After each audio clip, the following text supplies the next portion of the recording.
We are live here in studio. Welcome. So here's the thing here, guys. Let's get a real quick update, Shano, on the game. Did a fumble just happen behind us? I missed it. I was typing up something for my best bet for college basketball. I missed it. But yeah, it is. Yeah, Oregon had the ball. Now Indiana's got the ball within the 5-yard line. Nice. So Indiana's primed to score here. They're on the 3-yard line, first and goal. Come on, baby. And a pitch to the right and 1-yard gain. Second and goal from the 2. We need Indiana. He tried to hurl that. We won big last night. Big win for us last night. What was your we had Miami minus 3.5, and obviously they won by 4, but it was close. Wow, we got a nail biter there at the end. But man, that was a great game last night, wasn't it? Did you watch it? I watched it. Unbelievable. Yeah, okay, so great game. So was it pass interference last play? No. no, of course not. I know. I got it at minus 2.5 because we got it as soon as it came. Shano, tell him as soon as it came out.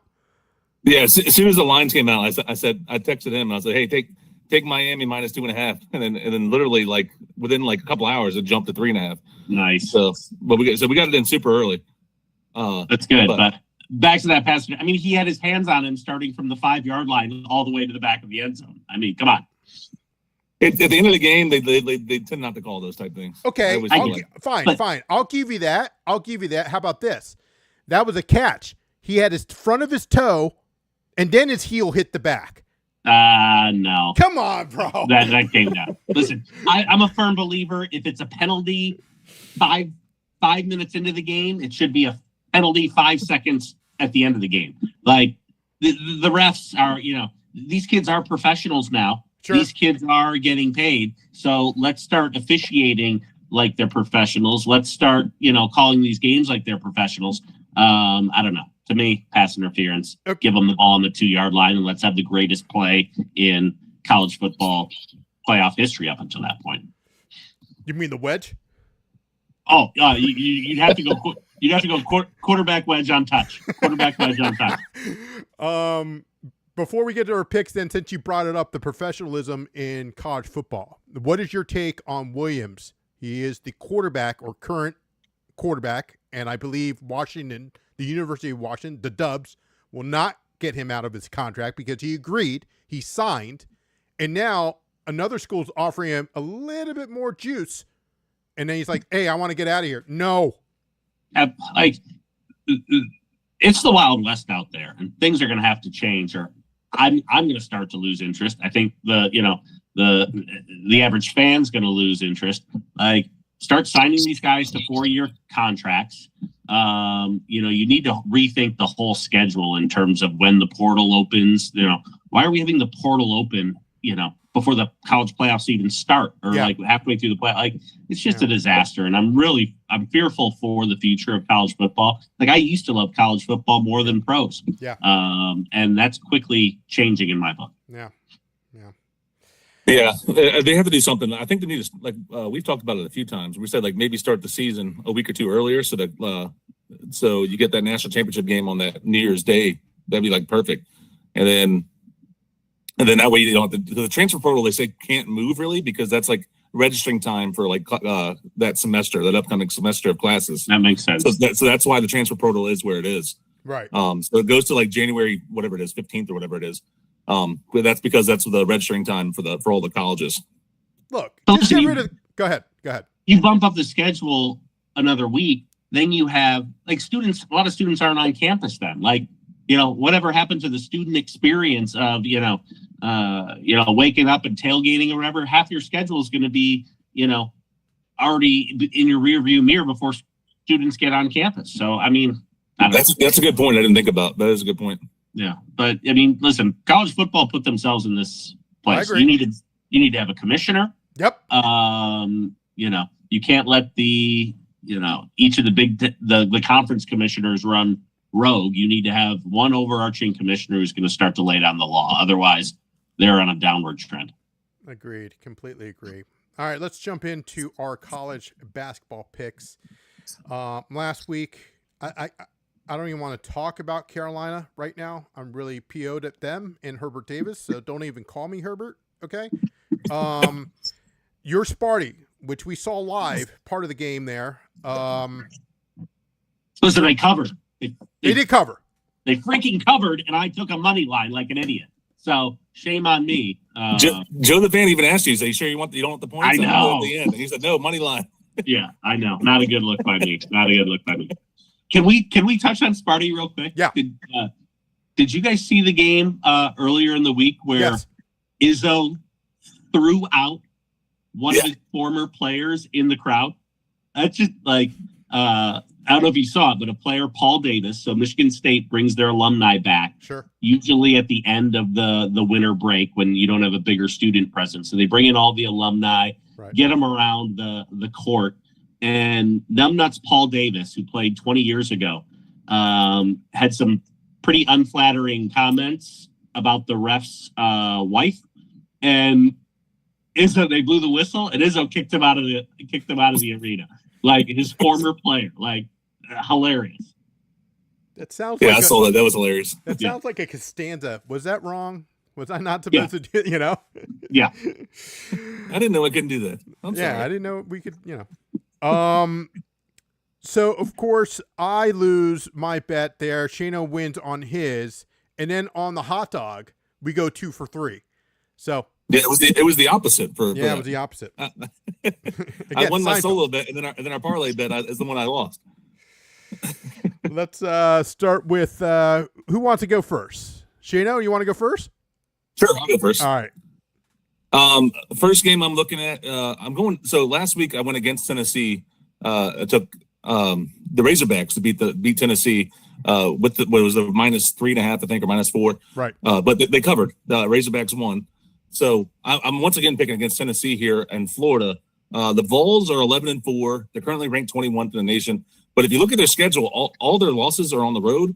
They do not play well on the road. And I'm going to keep picking against them until I see that change. And Florida has been playing much better recently. And they just beat a really good Georgia team, 92-77, earlier this week. They're rolling right now. And they have a center, O'Connell, who's been playing really well. And he's I think, a better center than what the Razorbacks had. And the Razorback center was giving them some trouble. I really like Florida here. They're currently favored, and Florida's unranked, -4.5. And I'm taking the Gators -4.5. -4.5 there. He's going Gator there. All right. That's interesting. My friend, Mr. Wiseman, are we going Sparty again? No, I'm going to put Sparty on the shelf a little bit. They didn't cover last night against Northwestern, so Sparty's in detention at the moment. Yep. So I'm going to go out to Bloomington, Indiana, where we got an update on the game right now. Got an update? We do. Shano, 21-7, correct? 21-7. Okay, so the Indiana faithful are going to be watching this game throughout the night. We're going to get an Indiana cover on that game. They're going to be partying in Bloomington all night. The whole campus isn't going to go to sleep. They're going to get all liquored up, and then they're going to just roll right from the bars. And this is a noon start time at Assembly Hall tomorrow, where you have the number 10th ranked team, Nebraska. Get that right. The blue blood college basketball program in the Nebraska Cornhuskers, number 10 in the country. They're 15-0. Come to Indiana. Indiana's 3.5-point favorites, and I think this is going to be a raucous environment. Like I said, Indiana's not going to bed tonight, and they're just going to roll into this noon start time. Nebraska comes in 15-0, coming off good wins against Ohio State and Sparty last week. We were on that game. Indiana also 12-3, coming up against good wins against Maryland and Washington. And so listen, Nebraska, listen to this stat. They take over 50% of their shots from the field from 3-point land. So they're heavily reliant on the 3-point shot, which I don't think travels well on the road in the middle of January. No. And so, like I said, it's going to be a raucous environment. I think that rattles this Cornhuskers team. They got all the pressure in the world on them coming in at number 10 in the country. Meanwhile, you have Indiana, led by fifth-year guard Lamar Wilkerson.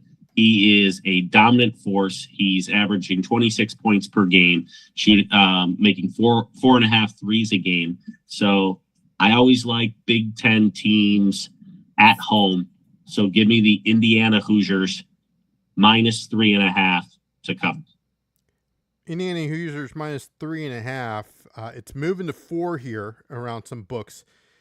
For me, I was leaning towards the Tennessee game. But then, I don't want my father-in-law calling me or my brother-in-law calling me. He's like, hey, you jinxed us. No, I don't want that. So, and then I really thought that the angle is like, okay, hey, maybe Miami as Miami takes on Georgia Tech. But I got to go with a team here, which I think it's completely the odds are off. I'm looking at the numbers and I don't understand it. I'm talking about Houston at Baylor. Houston -3, you lock it. I also thought of the team that I really hate, and I don't even think it's an accredited school, but I'll leave that as my hot dog. So I'll give you 2 for 1 here. I'm going with the Kansas Jayhawks -3 over, what do you call it? Country Road, whatever they're called. WVUT. I don't even. The Mountaineers. Yeah, I don't even recognize those clowns. I don't. So, I'm just saying. I don't think that's an accredited college. To me, that's and for the Northern Virginia folks watching, that's Nova 2.0. That's my opinion. I'm just saying. You get your 2-year degree from your associated. You get your associate's degree, and then you get extra associate's degree at WVU. That's how I feel. So that's going to be my hot dog. Kansas -3, but my official pick is Houston. I like that. Listen, I think Baylor is. Everyone's pissed at Baylor with them bringing what's his face back from the pros to play on their team. I mean, I think teams are going to look to pound them because they've now opened up Pandora's box on, bringing back D-League players and bringing back guys who have played in Europe. So people are going to be looking to send a message. I like that pick. Shano, I introduced my hot dog pick here as the Kansas Jayhawks over that, that D3 or whatever unaccredited school. What are your thoughts here? And it's gone down. It was at -4. It's now gone to -3. So I would take -3 here. That's going to be one of my hot dog picks. What's your hot dog? I'm going back to the SEC again. I'm looking at Georgia versus South Carolina. Georgia's 18th ranked in the nation. I just talked about Georgia. They just got blown out by Florida on Tuesday night. But that's only their second loss of the season. They were on a huge win streak before that. And they're 13-2. Their only other loss is against Clemson. And Clemson's pretty good this year as well. But the Gamecocks, they're 10-5 this year. They have losses to Butler, Northwestern, Virginia Tech, Clemson, and the Commodores. Yeah. Whoa. So, and then the common game opponent there, Clemson, Georgia's had a very close game with them. Gamecocks, they lost by 7, but really it was a little bit more than that if you go back and look at the stats and the stuff like that. Sure. So, and I think Georgia, after getting embarrassed by Florida, I think they're going to try and come back and get back on their winning ways here. So I'm taking Georgia -3.5. Georgia -3.5. So, go ahead. Does Uga come out for basketball games? I don't think so. Yeah. The dog? Yeah. The dog. No, I don't even like the fans. No. We're talking about the dog. Yeah, the dog. Dog? Yeah. I don't know. No, I don't think. I think they save him for like big time games. Like, because how would Uga go to the bathroom in a gymnasium? That's true.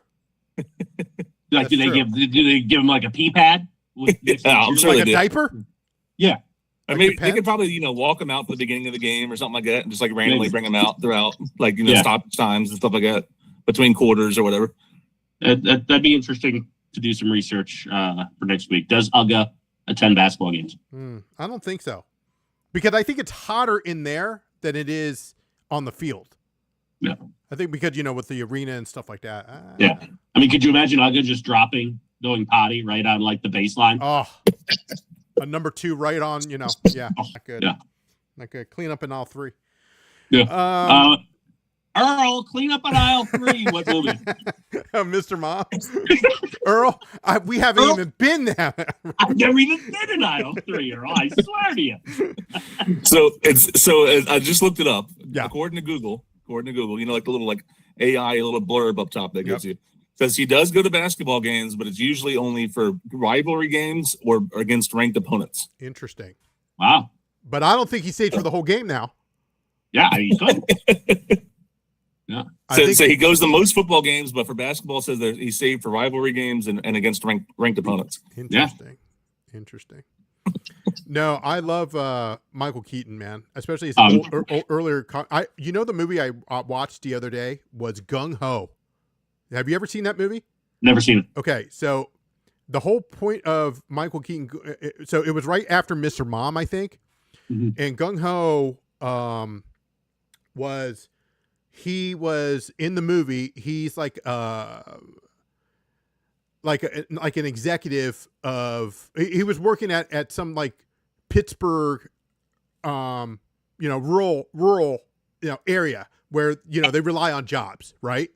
And they're just cutting jobs. And he's part of a car factory company. And he said, "Hey, I'm going to Japan, get some investors, and have them invest, over here, and so we can open the factory back up, so we can work, so American workers can work and stuff like that." It's got to be probably one of the best. If you like Mr. Mom, try it out. I'm telling you. Well, he's a car guy in Mr. Mom too, and then he gets fired from Ford Motor Company. Yeah. And this is like. I'll check that out. Yeah, Nissan Motors or something. I don't even remember it, but his 3. I believe his 3 comedies that I like: Mr. Mom, Gung Ho, and Multiplicity. Oh, Multiplicity, good. Yeah, I think Mr. Mom's one of the most underrated movies in movie cinema history. When he gets fired, one of his coworkers tries to throw himself out the window. Yeah, who's the coworker? Oh, that's easy. That is, of course, Doc Brown. Doc Brown, Christopher Lloyd, yeah. He's like, you don't know someone? Disability. It was, what do you call it? It was Hank Kingsley, which is Jeffrey Tambor. He was the hey, kid, get out of here. You talk to my kid like that, I'm knocking you out. Yeah. That's great. Shano, you never watched Multiplicity? I've seen Multiplicity. Yeah. It's a good one. That's a good one. I've seen that. Where have you never seen it? Hey, while you were talking, Indiana scored again, by the way. 28-7 now, Indiana. 28? Indiana's rolling. Wow. You never saw rolling. Wise Man, you never saw Multiplicity, or you did? No, I saw it. I like where they're cloning them, and then they got hey, you know how you make a copy of a copy of a copy, and it's not really the original? Yeah. And he's like, he keeps calling the guy Steve.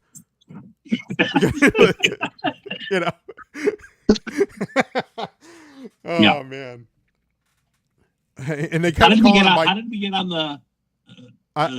Earl, clean up on aisle. Earl, clean up. I'll pooping on the floor. Okay. All right. So what's our hot dog? Of course, thus far is, for me, was Kansas -3, and then it was, what was yours there, Shano? UGA -3.5. UGA -3.5. So what is yours, Wise Man? Yep. I'm going to stay in the Big Ten here, and I'm going to go out to LA where you have your Terrapins there traveling all the way across the country to take on the UCLA Bruins. Oof. Maryland comes in 7-8. Yeah. UCLA 10-5. UCLA -11.5. That's a lot of points. Listen, both these teams are struggling. Each of them have lost their last 2 games and failed to cover. But Maryland's lost both of their games in the friendly confines of College Park. Now they're having to travel across the country. Meanwhile, UCLA, yes, they've lost their last 2 games, but they've been on the road for both of those in facing Iowa and Wisconsin. So now they're coming back home. I think this is a get-right spot for UCLA. UCLA has 5 players averaging over 10 points, so they're a balanced attack. They have a senior, Tyler Bilodeau, who's averaging 18 points, a little higher, 18 point something points a game. Right. And so they balanced attack. They got some stars. Maryland, on the other hand, their defense is atrocious. Take a little gander on where they rank in terms of points allowed and field goal percentage. 117th. You're not even halfway there. 300. Wow. You're 301st.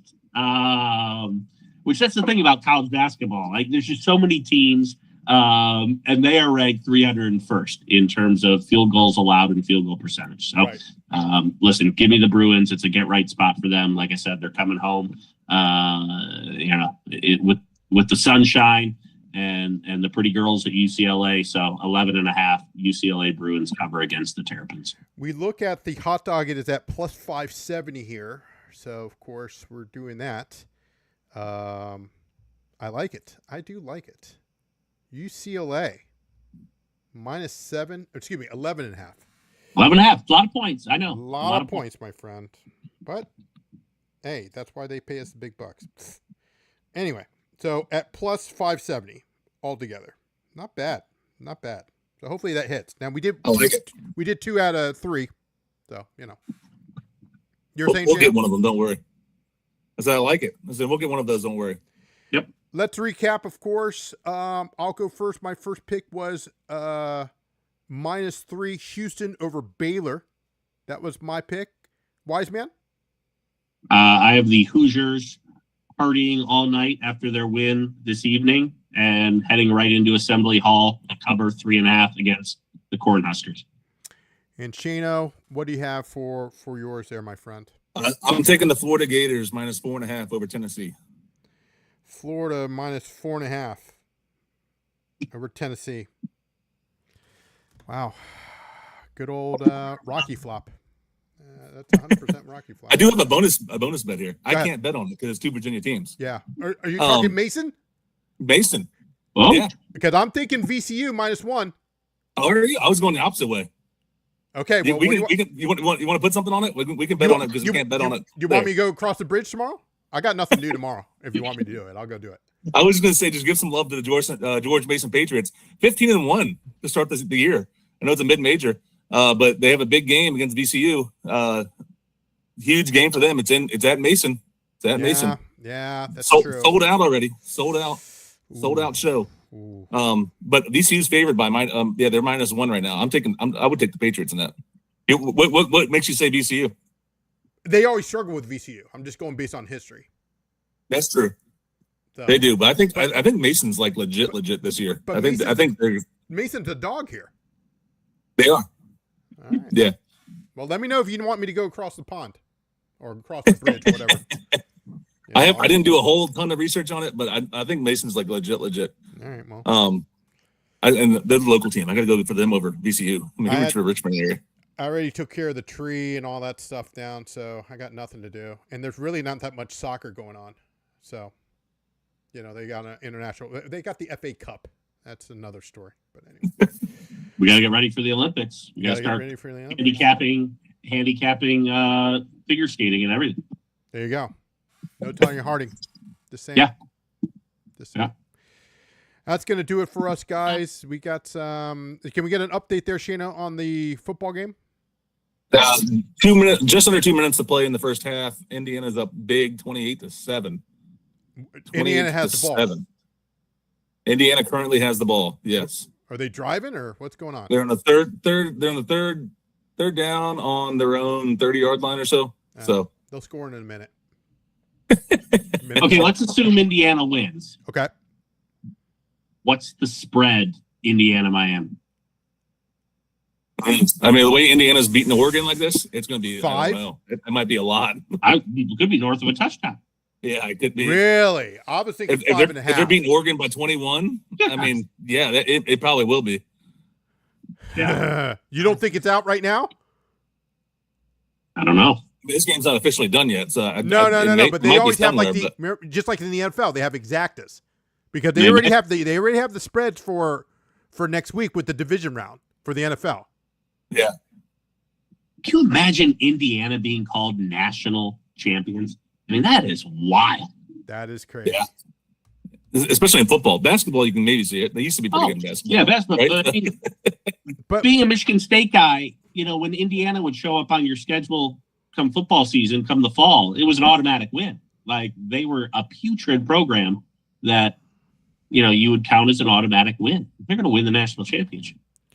Whatever it is, who you sliding with? You going to go with Indiana? You have to. Okay, then I would highly recommend tonight, as soon as that line comes out, you need to get on it. Yeah. Yeah, they post it quick. It's usually minutes after the game. It's up there. Yep. That's where we got the Miami -2.5. As soon as it posted, I was like, "Yep, I'm taking Miami." Yep. All of our hot dog picks are for games tomorrow, correct? Correct. Yes. Correct. Yeah. At plus 570. I may do the hot dog pick and then throw Indiana right when it opens with the hot dog. 4-legger. What if it opens at minus 14.5? It's got it's got to be. I bet you it's around touchdown. -8 is what I'm saying. I'm hoping it's -6, and then we pound it at -6, and it goes up to a touchdown. Yes. -6, I would take it. Oh, -6, I take it in a heartbeat. But remember, it's taking place in Miami. It is taking place in Miami. National championship games in Miami. That's going to change the number a little. You'll have a pumped up Michael Irvin running around on the sidelines. That's a good point, but listen, Miami's not a sports town. Like you better roll out. What do you call it? What's his name? Jimmy Johnson. Indiana's going to invade Miami.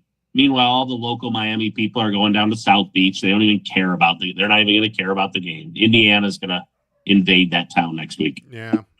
Yeah, Miami's definitely not a sports town. You could see that when they had LeBron on the Heat, and they still had trouble selling out games. Their baseball stadium, it's just, maybe a quarter full all the time. So, yeah. Well, we'll see. We'll see what it goes, but we'll of course talk about it and see what's going to happen with that spread. That's going to do it for us here, guys. For all of us, for the Wise Man. For Shane O'Mac, I'm Joe the Fan. We will see you next time. We'll see you next week. Good luck to everybody.